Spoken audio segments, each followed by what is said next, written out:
जय मसी। अहिले यो भिडियोमा म तपाईँहरूलाई स्वागत गर्छु।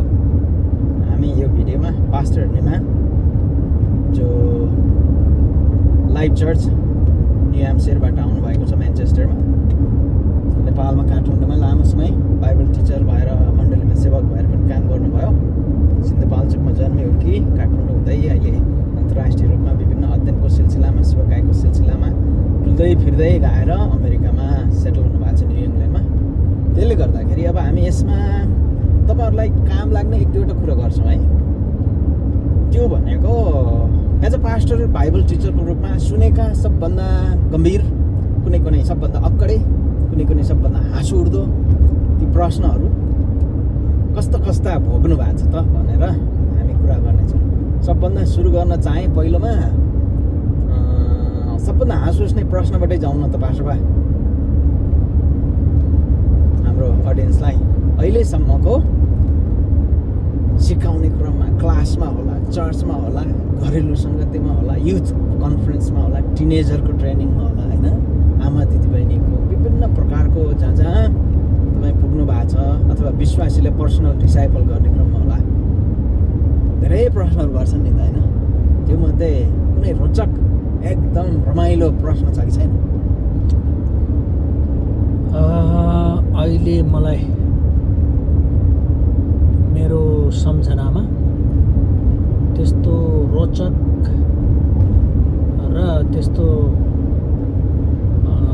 मैले सम्झेकै प्रश्न चाहिँ मलाई त्यति यादमा आएन, अहिले मेमोरीमा झट्टै आएन, किनकि यो प्रश्न धेरै सोधिन्छ। तपाईँले भन्नुभयो जस्तै पोडकास्टदेखि लिएर प्रोग्रामदेखि लिएर सेमिनारदेखि लिएर व्यक्तिगत रूपमा सानो बाइबल झुन्डमा, बाइबल स्टडीमादेखि लिएर चर्चमा थुप्रैले धेरै प्रश्नहरू सोधेका छन्। त्यसैले अब अहिले मलाई तत्कालै सम्झनामा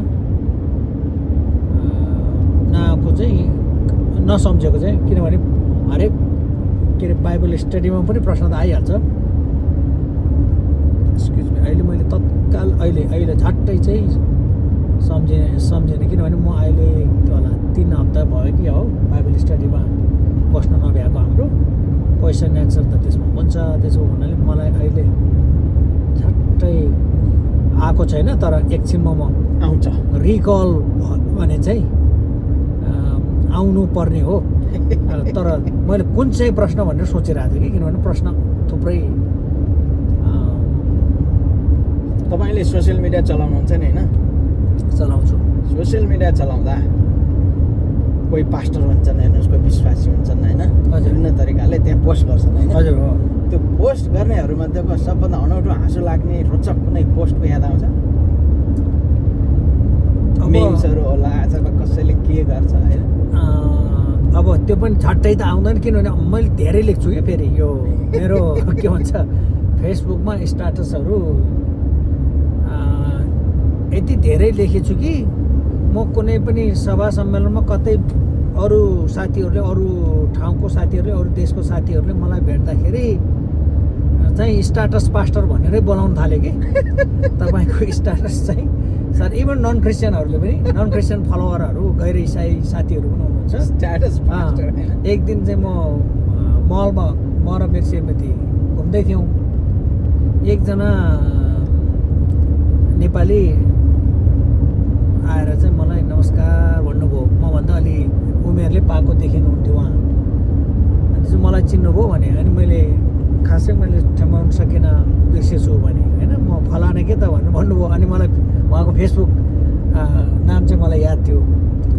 अनि उहाँले भन्नुभयो तपाईँको स्ट्याटस चाहिँ मैले पुरा फलो गर्छु है भन्नुहुन्थ्यो। त्यस कारण अब स्ट्याटस धेरै लेखेको हुनाले प्रश्न बेला बेलामा त्यो उसमा चाहिँ कमेन्ट अथवा प्रश्नको रूपमा चाहिँ आउँछ। तर अहिले झट्टै फेरि अहिले धेरै पनि भयो फेरि यो स्ट्याटस लेख्न छोडेको।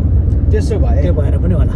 त्यसो भए स्ट्याटस गरिरहने मान्छे, अपडेट गरिरहने मान्छे होइन, हजुर कहिलेकाहीँ यस्तो हुन्छ नि सोसियल मिडियामा, स्ट्याटस एउटा आफ्नो तरिकाले गरिन्छ र आफ्नै तरिकाको एउटा सन्देश राखिन्छ त्यहाँ, खासै तहल्का मच्चाम भनेर नि होइन, यस्तो उस्तो भनेर नि होइन होइन, हजुर फ्याक्ट जे आउँछ त्यो लेखिन्छ, लेखेपछि पोस्ट गरेपछि कतिचोटि हेर्दा नि हेरिन्न हो, हो, हो। तर कहिलेकाहीँ कुनै कुनै अपेक्षा नगरेको कमेन्टहरू बहसहरू त्यहाँ स्ट्रिममा सुरु हुन थाल्छ पटपट पटपट हो, हो।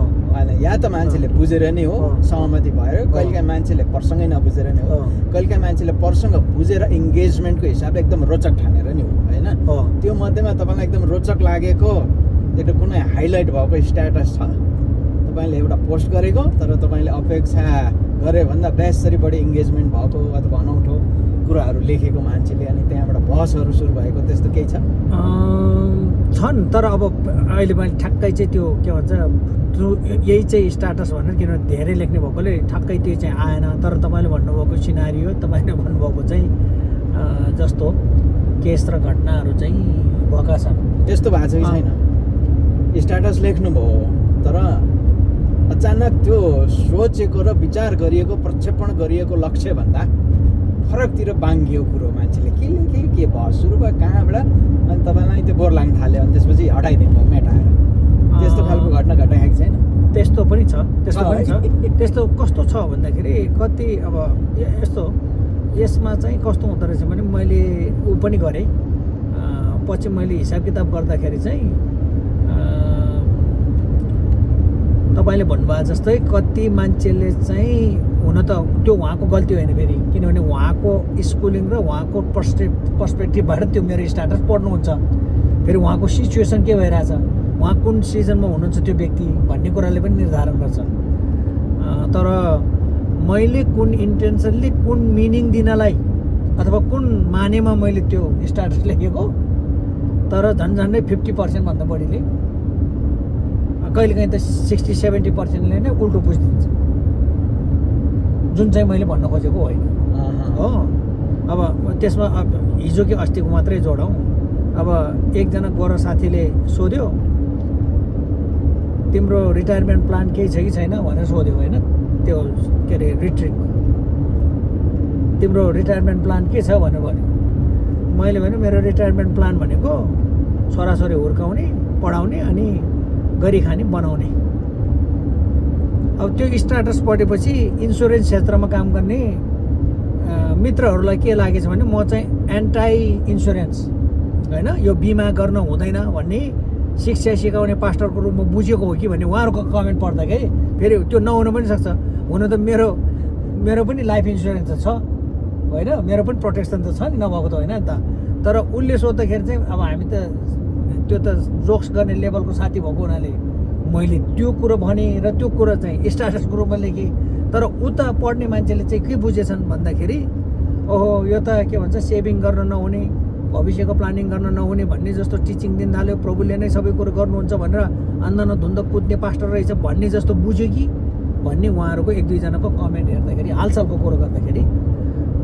तर त्यस्तो त धेरै भएको छन्। मैले एउटा कुरो भन्न खोजेको, उता इन्टरप्रिटेसन अर्को हुन्छ, अनि त्यसले चाहिँ ठुलो हामीलाई पाठ चाहिँ के सिकाउँछ, म आफैलाई सधैँ के झकझगाउँछ भन्दाखेरि अब मैले आज नेपालीमै हो डायस्पोरामा बसेको, नेपालमा पनि भोगेको मान्छेले एउटा नेपाली भाषामै तपाईँको चाहिँ एउटा स्ट्याटस अहिले लेख्दाखेरि अहिले सोसल मिडियामा त्यसको मिसइन्टरप्रेट हुनसक्छ भने, अपव्याख्या, गलत व्याख्या, अपुरो व्याख्या र बुझाइ हुनसक्छ भने, पावलले आजभन्दा 2000 वर्ष अगाडि लेखेको पत्र कति अपव्याख्या हुनसक्छ, त्यही भएर कति अपुरो व्याख्या हुनसक्छ। त्यही भएर 7000 कतिवटा डिनोमिनेसन छ नि क्रिस्चियन हो। त्यसैले त्यही भएर चाहिँ मैले मात्रै बुझेको कुरो चाहिँ ठिक हो भन्न मिल्दैन फेरि कसैले हो। तपाईँको डिनोमिनेसनले तपाईँको मात्रै ठिक हो इन्टरप्रिटेसन भन्न मिल्दैन, म चाहिँ त्यो विश्वास गर्दिनँ।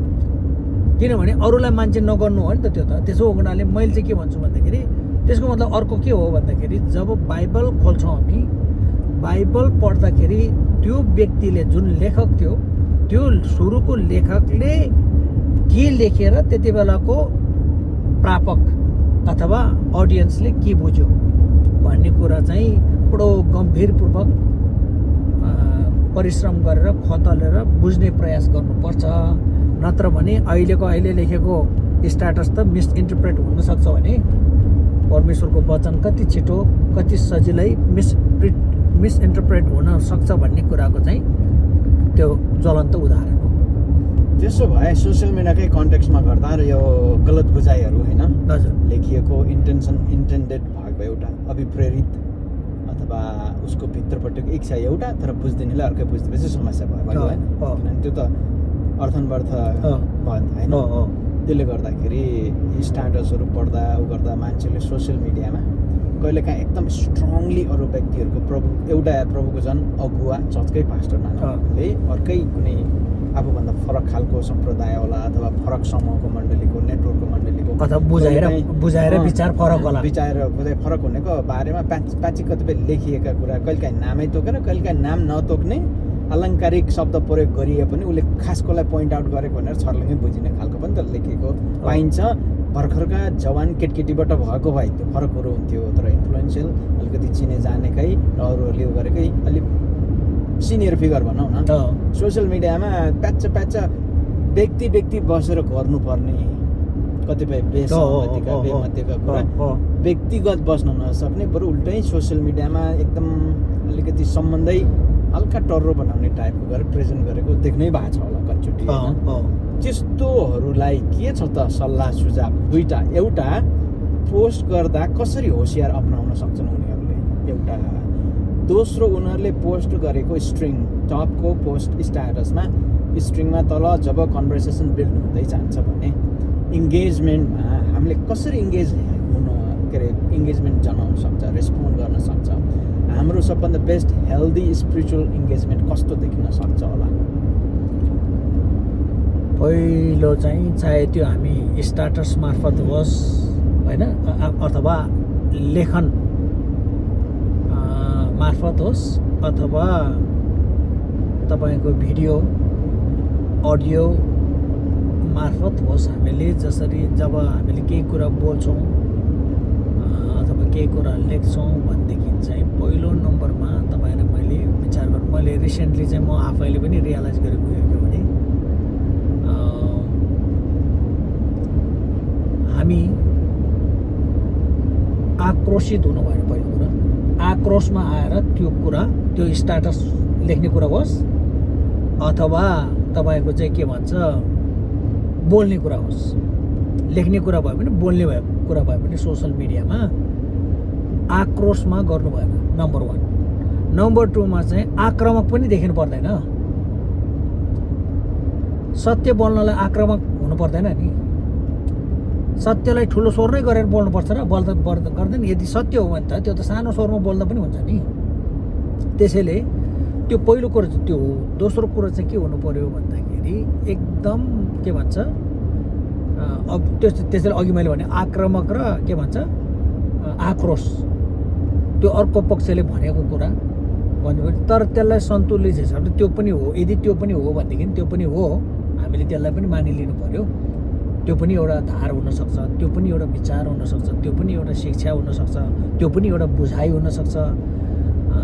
त्यसैले तर अर्कोतिर यो बुझाइ पनि छ भन्ने हिसाबले चाहिँ हामीले सन्तुलित ढङ्गबाट दिने प्रयास गर्नु पर्यो हो।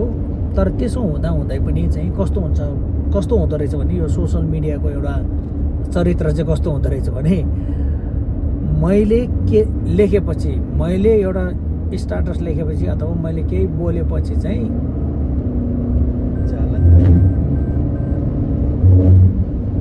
गरेपछि चाहिँ तपाईँको हजुर ल मानव तपाईँलाई नै इङ्गित गरेर मैले चाहिँ बोलेँ अथवा लेखेँ भनेदेखि चाहिँ कुरो कहाँ हुन्छ भन्दाखेरि तपाईँ र मेरो बिचमा भन्दा पनि तपाईँको फलोवर र मेरो फलोवरको बिचमा, तपाईँ र फ्यान र मेरो फ्यान्सको बिचमा चाहिँ त्यहाँ युद्ध हुन्छ हो। अनि त्यसो हुँदाखेरि चाहिँ हामीले चाहिँ अरूको फ्यान अथवा अरूको फलोवरलाई गाली गर्नुभन्दा आफ्नो फलोवरलाई चाहिँ होइन त्यो पनि हो, उहाँले भन्नुभएको पनि हो, त्यो पनि हुनसक्छ। तर म चाहिँ यो गर्छु भनेर त्यतातिर सम्झाउनु पर्ने होइन, बुझाउनु पर्ने र एउटा सरल सौहार्द्रतामा सहिष्णु भएर अब आजभोलि चाहिँ मैले एउटा चाहिँ आक्रोशित देख्छु, अर्को चाहिँ के भन्छ आक्रामक भएको देख्छु, अर्को असहिष्णु भएको देख्छु म। अर्को डिनोमिनेसनको मान्छेलाई देखिन सक्ने, अर्कै प्रकारले चाहिँ सेवा गरेको देख्नै ऊ नगर्ने हो। अब हुन त त्यो नौलो कुरो होइन। प्रभु यीशुको चेलाहरूले पनि एक दिन भने नि होइन, एकजना मान्छेले मुनि प्रभु कहाँ आएर एकजना मान्छेले तपाईँको नाउँमा भूत धपाइराखेको देख्यौँ हामीले, त्यसलाई हामीले मनाइ गर्थ्यौँ भन्यो भने त प्रभुले के भन्नुभयो, त्यसलाई मनाइ नगर, जसले मेरो विरोध गर्दैन, हाम्रो विरोध गर्दैन, त्यो हाम्रो पक्षमा छ। अब उनीहरूको विचार के भयो भन्दाखेरि चेलाहरूको विचार हाम्रो तरिकाले गर्नु पर्यो नि त, त्यो त हाम्रो काम हो, किन त्यसले गर्ने, अधिकार हाम्रो कहाँ गर्ने, हामीलाई नसोधिकन। त्यो खालको चाहिँ हुन त प्रभुकै चेलाहरू पनि त्यस्तो थियो होइन। तर हामीले चाहिँ ती कुराहरू विचार गरेर यस्तो कुराहरूमा अलिकति संवेदनशील भएर र कतिपय कुरा चाहिँ सोसल मिडियामा ल्याउनु नपर्ने कुराहरू पनि हुन्छन् होइन। फेरि हामीले के गर्नुपर्ने रहेछ भने अहिले हेर्दाखेरि चाहिँ मैले बुझ्दाखेरि म पनि धेरै स्ट्याटस लेख्ने मान्छे भएको हुनाले पोडकास्ट पनि चलाएको हामीले केही समय, त्यो गर्दाखेरि चाहिँ के विचार गर्नुपर्ने रहेछ भन्दाखेरि हाम्रो त्यो हामी दुईजना बिचको टकराउले सुसमाचारलाई बाधा पुग्छ कि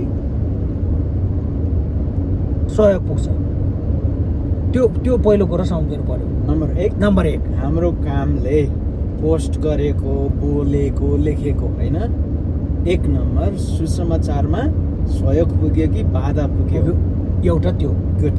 दोस्रो नम्बरमा चाहिँ त्यसले सुधार गरिरहेछ कि बिगार गरिरहेछ।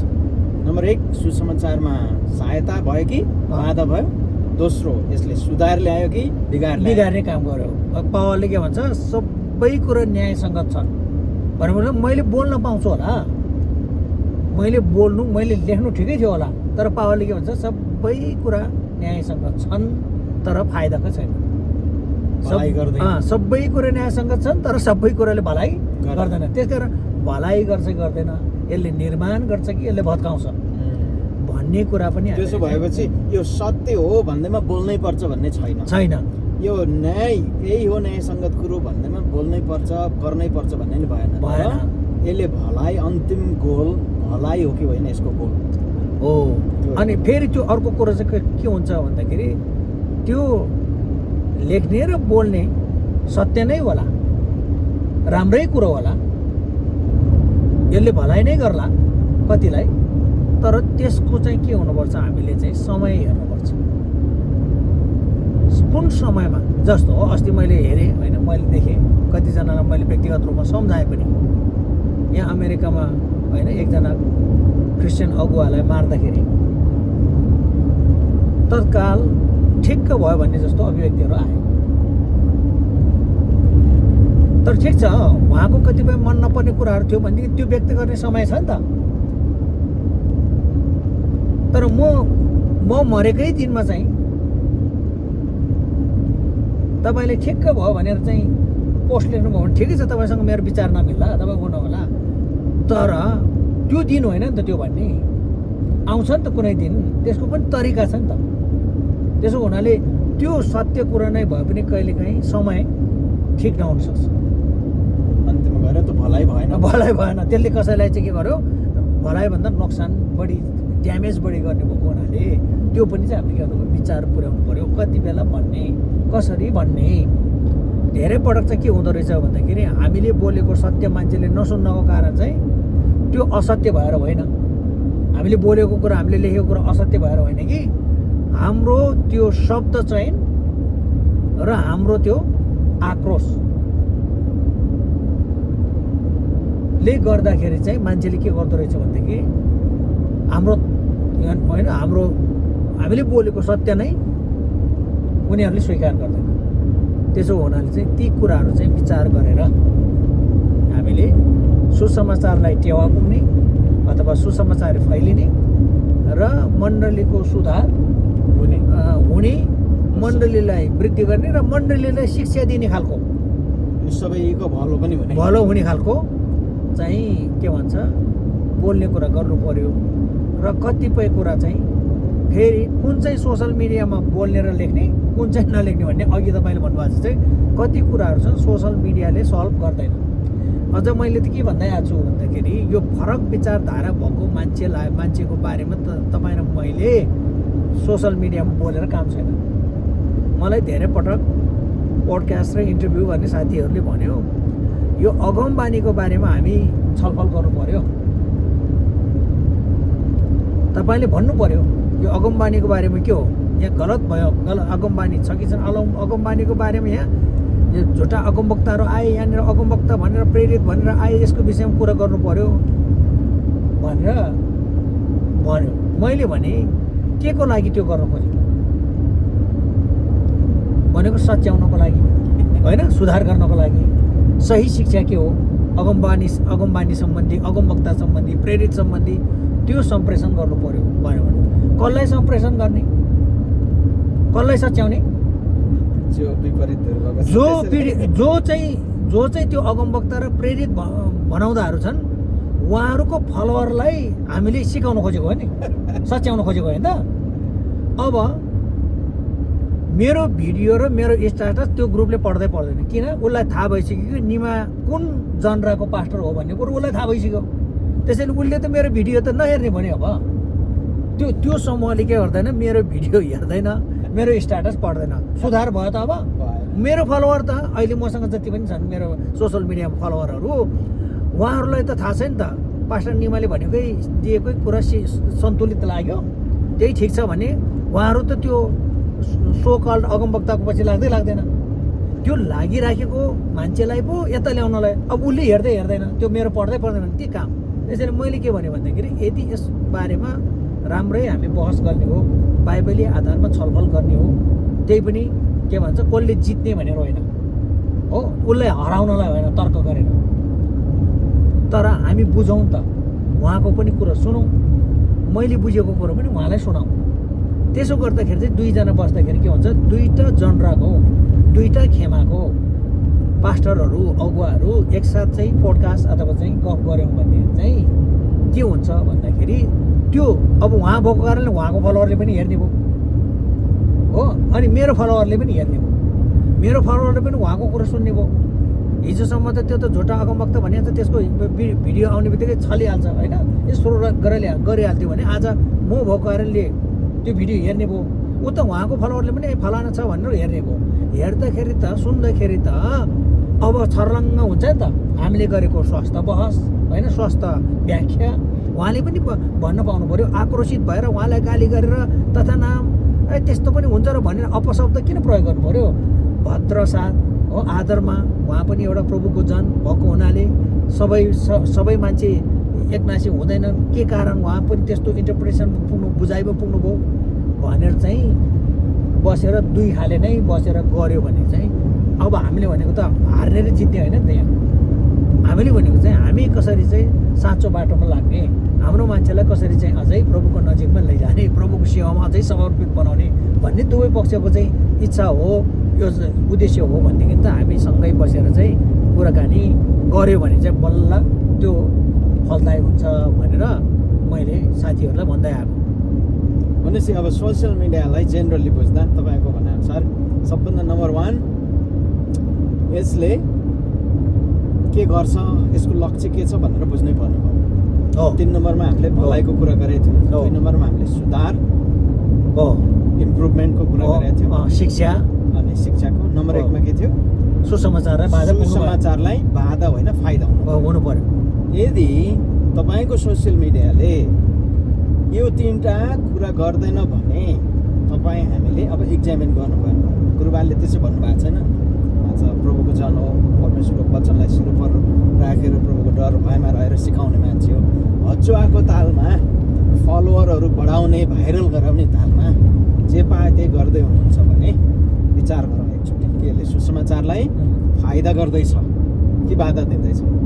यसले हाम्रो ओभरअल मण्डली, विश्वासी, व्यक्तिगत जीवनमा, आफ्नै जीवनमा पनि सुधार विकास ल्याउँदैछ कि नोक्सान पुर्याउँदैछ।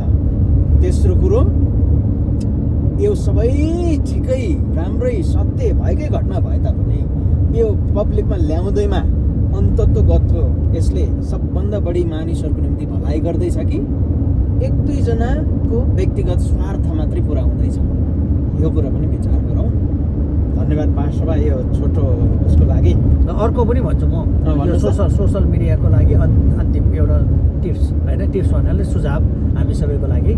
त्यो भएकै घटनाबाट सुरु गर्नु पर्यो।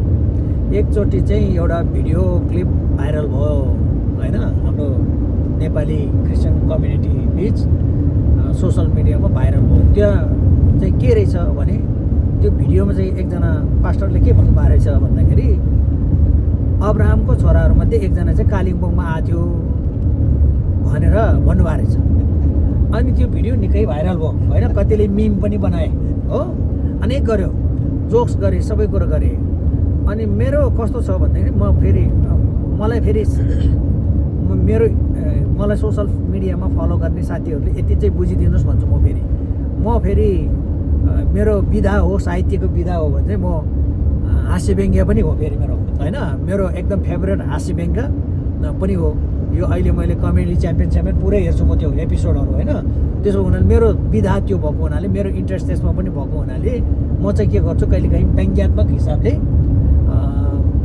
हँसाउने तरिकाले, तर व्यङ्ग्यात्मक हिसाबले चाहिँ कहिलेकाहीँ त्यो सच्याउने र के भन्छ सुधार गर्ने कुरा अथवा मानिसलाई सुसूचित गराउने कुरा चाहिँ म त्यसरी पनि गर्छु। अनि मैले त्यो देखेपछि त्यही सिजनमा त्यो आएपछि मैले के लेखेँ एक दिन भने स्टाटस चाहिँ, अब यस्तै तालले हो भने चाहिँ साथीहरूले कुनै दिन उडन्त पुत्र चाहिँ धरानमा आएको थियो भनेर भन्न बेला हुँदैन। किन भन्नुहुन्छ भने धरानमा चाहिँ सुँगुर बढी पाउँछ, अनि उडन्त पुत्र त सुँगुर चराउने काम गरेको थियो भनेपछि कुन दिन कुन चाहिँ पास्टरले उडन्त पुत्र चाहिँ धरानमा आएको थियो भनेर भन्न बेला हुँदैन भनेको थिएँ होइन।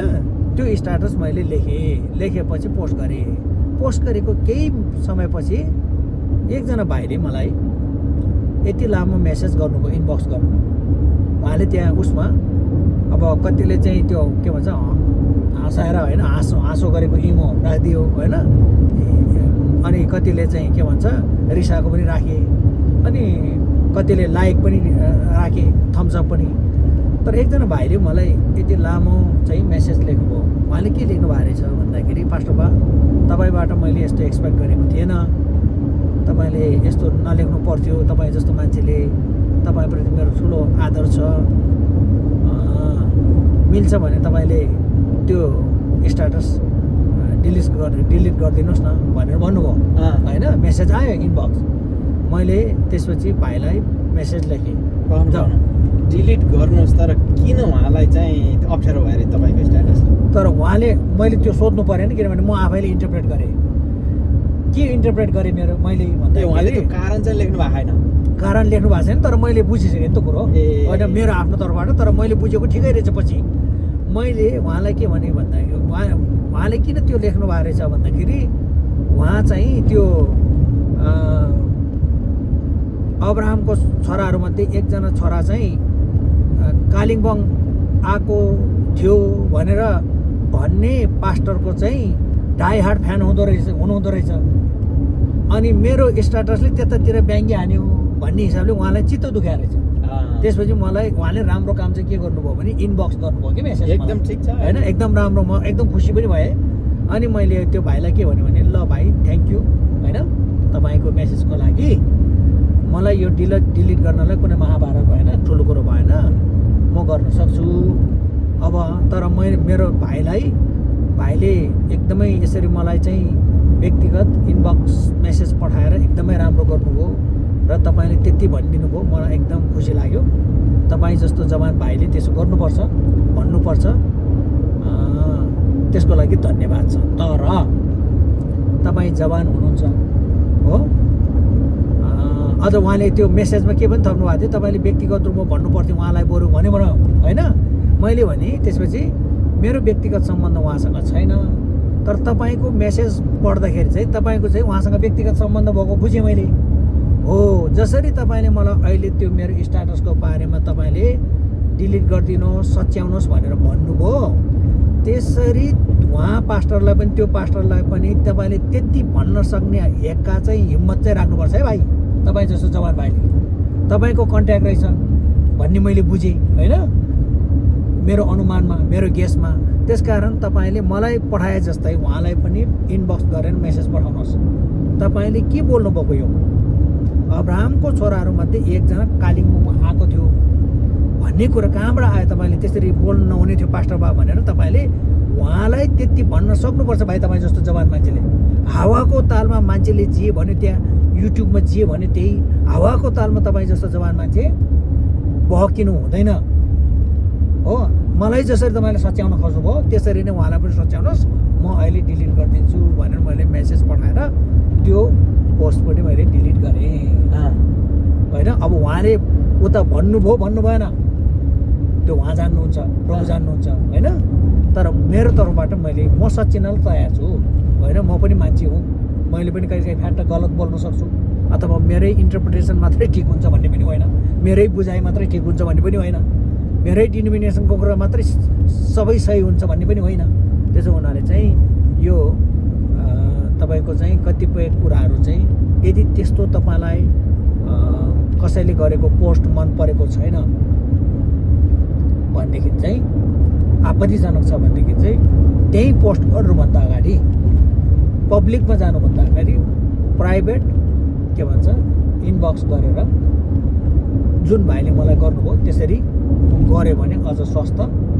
र त्यसरी इनबक्समा आउँदाखेरि पोस्ट लेख्ने मान्छे अथवा भिडियोमा बोल्ने मान्छेले पनि के नम्रता चाहिँ हुनुपर्छ भने उल्टो धम्क्याउने र थर्काउने भन्दा पनि रियलाइज गर्नुपर्छ। एकपटक फेरि त्यो पोस्टको बारेमा, त्यो भिडियोको बारेमा, त्यो आफूले बोलेको कुराको बारेमा चाहिँ के गर्नु पऱ्यो, सोच्नु पऱ्यो। यो भाइले, यो दाइले, यो बहिनीले, यो दिदीले भने जस्तै, यो नानीले भने जस्तै कतै मैले के भन्छ फाइदा नहुने कुरा, मण्डलीलाई हानि गर्ने कुरा गरेको रहेछ कि भनेर मेरो भिडियो पनि हेर्नु पऱ्यो, स्टाटसको बारेमा सोच्नु पऱ्यो। र यदि सच्चिनु पर्ने रहेछ भने थ्याङ्क यू, सरी भनेर चाहिँ सच्चिनलाई हामी पनि तयार हुनुपर्छ, सोसल मिडिया चलाउने व्यक्तिहरू पनि। मैले भाइ आफ्नो उटपटाङ कुराहरूलाई अनौठो व्याख्याहरू होला अथवा इन्ट्रेस्टिङ कुराहरू होला होइन। हजुर, इन्ट्रेस्टिङ र उटपटाङ मात्रै गरेर त मान्छेले फेरि मण्डलीमा के भन्ला भनेर त्यसलाई बाइबलको ब्याकिङ जस्तो देखाएर अनेक प्रकारको मनोगण्डनते कुराहरू गरेको धेरै अरू बेला प्रत्यक्ष सोसियल मिडियामा मात्रै होइन, प्रत्यक्ष चर्चकै पुलपिटबाट दिएको वचनमा पनि कतिचोटि सुनेकै छु। तपाईँले धेरै सुन्नुभएको छ होला होइन। जिन्दगीमा लामो जिन्दगी मण्डली सेवा, मण्डलीको वचन सुनेर सिकाएर बिताउनु भयो होइन। त्यो मध्येमा अहिलेसम्म मान्छेहरूले गरेका उटपटाङ अनौठो व्याख्या मध्ये कुनै याद आउँछ? कहिलेकाहीँ छक्क पर्ने गरी अर्काले उल्टो पल्टो बाइबलको व्याख्या गरेर सिकाएको त्यस्तो कहिले कतै छ? होइन, त्यो त थुप्रै छन् होइन। जस्तो तपाईँको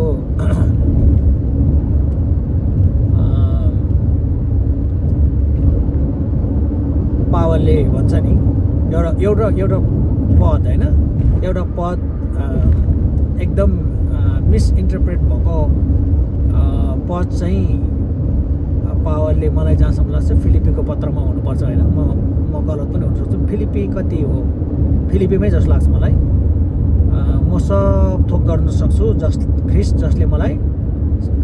जसले मलाई शक्ति दिनुहुन्छ उहाँमा म सब थोक गर्न सक्छु। फिलिपी 3:12 हो कि 4:12? मलाई एक्ज्याक्ट पद र के भन्छ च्याप्टर र भर्स थाहा भएन, तर मलाई जहाँसम्म लाग्छ मेरो यो बुढो दिमागले काम गरिराखेकै हो भने चाहिँ यो फिलिपीको पत्रबाट चाहिँ हुनुपर्ने। तर त्यसको कन्टेक्स्ट चाहिँ के हो भनेर हेर्नुपर्छ कि त्यहाँ पावलले भनेको चाहिँ के हो भने म भोकै बस्न पनि तयार छु, नाङ्गै बस्न पनि तयार छु, 5 स्टार होटलमा बस्न पनि तयार छु, भोज भत्यार खान पनि तयार छु, खोले खान तयार पनि छु।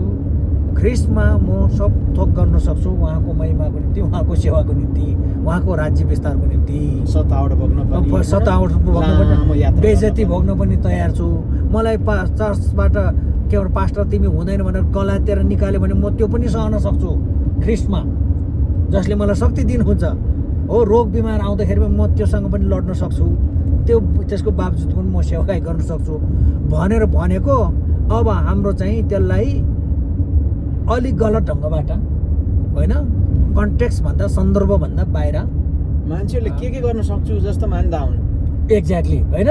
अझ विशेष गरी भूत धपाउनेतिर होइन के अरू कुरा गर्नेतिर चाहिँ त्यो खास यीशु ख्रीष्टको निम्ति सफरिङ होइन दुःख कष्ट भोग्न अभाव झेल्नलाई हो दुःख बिमारको बिचमा पनि हो मान्छेले नाना थरी भन्दाखेरि मान्छेले तपाईँलाई दिनुपर्ने आदर नदिँदाखेरि सबै कुरा पनि म गर्न सक्छु ख्रीष्ट येशूमा भनेर भनेको पदलाई चाहिँ अपव्याख्या भएको देखिन्छ। अर्को मैले देखेको चाहिँ यो दोस्रो कोरिन्थी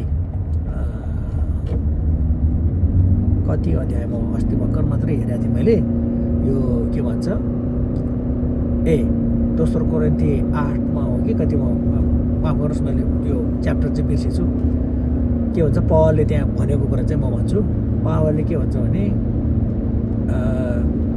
ख्रीष्ट येशू चाहिँ गरिब हुनुभयो ताकि हामी धनी हुन सकौँ। अब यो पदलाई चाहिँ अब धन कमाउने अथवा परमेश्वरले धनी बनाउनुहुन्छ हामीलाई परमेश्वरले हामी धनी भएको चाहनुहुन्छ भनेर इन्टरप्रेट गरेको देखियो सुनियो। अनि एउटा कार्यक्रममा मलाई सोध्यो पनि प्रश्न यसो भनेको छ यो पदले दोस्रो कोरिन्थीमा पावलले यसो भनेको छ ख्रीष्ट येशू चाहिँ गरिब हुनुभयो ताकि हामी धनी हुन सकौँ भनेर। अनि हामी धनी हुनुपर्छ भनेर चाहिँ प्रचार गर्दाखेरि प्रस्पेरिटी गस्पल प्रचार गर्यो भनेर विरोध गर्छन्। तपाईँको भनाइ यसमा के छ भनेर मलाई प्रश्न गर्नु। मैले भने परमेश्वरले धन मान इज्जत सबै दिनुहुन्छ। पुरानो नियममा वचनमै लेखिएको छ धन मान होइन सम्पत्ति परमप्रभुबाटै आउँछ दिनुहुन्छ परमेश्वरले। धनी बनाउनु होला हो बिलिनियर पनि बनाउनु होला मिलिनियर पनि बनाउनु होला नबनाउने भन्ने होइन नबन्ने भन्ने होइन के भन्छ परमेश्वरले आशिष दिनुहुन्छ। तर जुन पद प्रयोग गरिएको छ त्यो पदको बारेमा चाहिँ मैले के भने भन्दाखेरि पहिलो नम्बरमा चाहिँ त्यो लेख्नेको हो पौल होइन त। अब हामीले बेसिकली त त्यसरी जाने सामान्य कुरा चाहिँ त्यसरी बुझ्नुपर्छ। बाइबल चाहिँ दोस्रो कोरिन्थी कसले लेखेको भन्दाखेरि पौल हो। पौलको दोस्रो कोरिन्थीको पत्र केबाट सुरु हुन्छ भन्दा दुःख र सान्त्वनाबाट सुरु हुन्छ फेरि हो। तर त्यसलाई छोडेर अघिकै पदमा जाँदाखेरि चाहिँ अब पौलको जीवनलाई हेरौँ। पौल कति धनी थियो सबै कुरा त्यागेर सतावट सबै कुरा भोगेर प्रभुको सेवामा लागेको मान्छे कति धनी थियो। कतिवटा प्राइभेट जेट थियो अथवा जेट त त्यति बेला त थिएन होइन। कति बेला चाहिँ जहाज थियो कतिवटा जहाज थियो कतिवटा घर थियो कतिवटा ऊँट थियो भनेर मैले उहाँलाई प्रश्नकर्तालाई सोधेँ। त्यसपछि मैले सोधेँ तपाईँलाई थाहा छ पौलले आफ्नो जीविका कसरी चलाउँथ्यो? पौललाई के भन्छ टेन्ट मेकर भन्छ। भने मतलब पाल बनाएर सेवकाई गर्थ्यो। अनि पाल बनाउने भन्ने कुरा एकदम तल्लो लेभलको काम हो त्यति बेला। छालोको पाल बनाउँथ्यो अरे त्यति बेला। त्यस्तो पाल बनाउने काम गरेर जीविका चलाउने पावलले किन पावल धनी भएन त त्यसो भए? यदि त्यो पदको अर्थ त्यो हो भने त्यसको मतलब फेरि धनी हुँदैन भनेको होइन। तर त्यो पदको चाहिँ अपव्याख्या भयो भन्न खोजेँ मैले होइन। अरू पदहरू छन् जुन पदमा चाहिँ हो हामीलाई प्रभुले प्रस्पेरिटी दिनुहुन्छ ब्लेसिङ दिनुहुन्छ आशिष दिनुहुन्छ भलिभाव दिनुहुन्छ दुध र मह बग्ने देश दिने परमेश्वरले आशिष दिनुहुन्न त धन सम्पत्ति दिनुहुन्न त दिनुहुन्छ। तर जुन दोस्रो कोरिन्थीको जुन पद छ त्यसको चाहिँ गलत व्याख्या भयो हो। त्यो त्यसो भनेको होइन। नत्र भने पौल धनी हुनुपर्ने 12जना चेलामध्ये धनी हुन खोज्ने त के भयो झुन्डिएर मरेको होइन। एउटा यसको यति प्रभु यीशुलाई 30वटा चाँदीको सिक्कामा बेचेर चाहिँ धनी हुन खोज्दाखेरि ऊ पछि आत्महत्या गर्नुसम्मको अवस्थामा पुग्यो हो कि होइन। तर अरू 11 जना कति धनी थिए?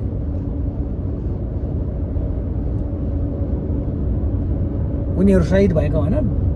त्यसो हुनाले चाहिँ थुप्रै पदहरू छन् अलि सन्दर्भभन्दा बाहिर गएर प्रयोग गरेका, व्याख्या गरिएका। त्यसमा चाहिँ अलिकति होसियार हुनुपर्ने। र अर्को कुरा चाहिँ हाम्रो म चाहिँ के आजभोलि के प्रयास गरिरहेको छु भने बाइबल अध्ययनमा, बाइबल इन्टरप्रिटेसनमा कुनै पनि थियोलोजी नबोकिकन जाने भनेको म चाहिँ बाइबल खोल्ने, म मात्रै होइन फेरि त्यहाँ अरू पनि हुन्छ नि, त्यहाँ ग्रुपमा बाइबल स्टडी गर्ने, खोल्ने। तपाईँले के बुझ्नुभयो त्यहाँ? क्याल्भिनले के भन्यो हो, लुथरले के भन्यो भन्ने कुरो त उसको कन्टेक्स्टमा उसको तर्फबाट उसको भ्यूबाट बुझेको हो नि त। मैले बुझ्नु परेन त्यहाँ, तपाईँले बुझ्नु पऱ्यो। त्यसैले हामीले अहिले 21st सेन्चुरीमा, त्यसको मतलब फेरि क्याल्भिन र लुथर अनावश्यक छ यो चाहिँदैन भनेको होइन। उहाँहरूको भ्यू हामीले बुझ्नु पऱ्यो। उहाँहरूको कन्टेक्स्ट बेग्लै थियो, उहाँहरूको कन्टेक्स्टले जन्माएको थियोलोजी नै हो त्यो। अनि अहिले उहाँको कन्टेक्स्ट र हाम्रो कन्टेक्स्ट त मिल्दैन। त्यसैले त्यस्तो कुराहरू चाहिँ हामी नेपाली चर्चले, विशेष गरी पास्टर अगुवाहरूले, थियोलोजियन साथीहरूले चाहिँ यी कुराहरू चाहिँ बुझिदिनु पऱ्यो, त्यो कुरा चाहिँ गरिदिनु पऱ्यो भन्ने। अनि म एक्लै पनि छु अहिले होइन, कसैले मेरो कुरो सुन्दैन पनि होला, मलाई त्योसँग चासो पनि भएन। तर मेरो चाहिँ के छ भने मेरो प्रयास हाम्रो चर्चमा चाहिँ बाइबल बुझ्नु पऱ्यो क्या, बाइबल ओपन गर्नु पऱ्यो। तपाईँको पहिला चस्मा लगाएर हेर्नु भएन। यहाँ त प्रेस्बिटेरियनको चस्मा, ब्याप्टिस्टको चस्मा, पहिले चस्मा लगाइदिन्छ। पहिला हाम्रो अर्ग्यानिक आफ्नो लोकल हो, बाइबलदेखि सिधै हाम्रो मनमा पहिलो के भनेको त्यसले लो लाटो हिसाब भनौँ न, सोझो हिसाबमा बुझ्नु पऱ्यो नि त हामीले त्यो पहिला त। त्यसपछि कुनै कुरा खड्क्यो भने, कुनै कुरा हामीलाई थाहा भएन, लो बप्तिस्मा भन्यो भने बप्तिस्मा भनेको त हामीलाई थाहा छैन, नेपाली चलन होइन त्यो बप्तिस्मा दिने हो। बप्तिस्मा भन्यो त्यो त के गर्नु पऱ्यो, डिक्सनरी हेर्नु पऱ्यो, त्यसको मिनिङ हेर्नु पऱ्यो, अनि त्यसको अर्थ हेर्नु पऱ्यो, त्यो आफ्नो ठाउँमा छ। तर बाँकी कुरा चाहिँ के गर्नुपर्छ भन्दाखेरि पहिल्यै तपाईँको बप्तिस्मा सम्बन्धी लुथरको भ्यू ल्याउनु भएन कि, क्याल्भिनको भ्यू ल्याउनु भएन, प्रेस्बिटेरियन भ्यू ल्याउनु भएन, रिफर्म्ड भ्यू ल्याउनु भएन। रिफर्महरू पनि रिफर्म हुनु पऱ्यो र हेर्नु पऱ्यो। म चाहिँ के भन्छु भने मेरो चाहिँ बानी कस्तो छ भने आजभोलि म त्यही गर्छु, बाइबल स्टडीमा पनि कुनै मेटेरियल बिना। अहिले हामी प्रस्थानको पुस्तकमा पुगेका छौँ, उत्पत्तिदेखि हामी पल्टाउँछौँ एउटा खण्ड, कहिले च्याप्टरै हुन्छ एउटा एपिसोडमा, अनि त्यहाँ सबैले पढ्छन्, सबैजना सहभागी हुन्छन्। के बुझ्यो, के प्रश्न छ, नबुझेको कुरा के छ, एक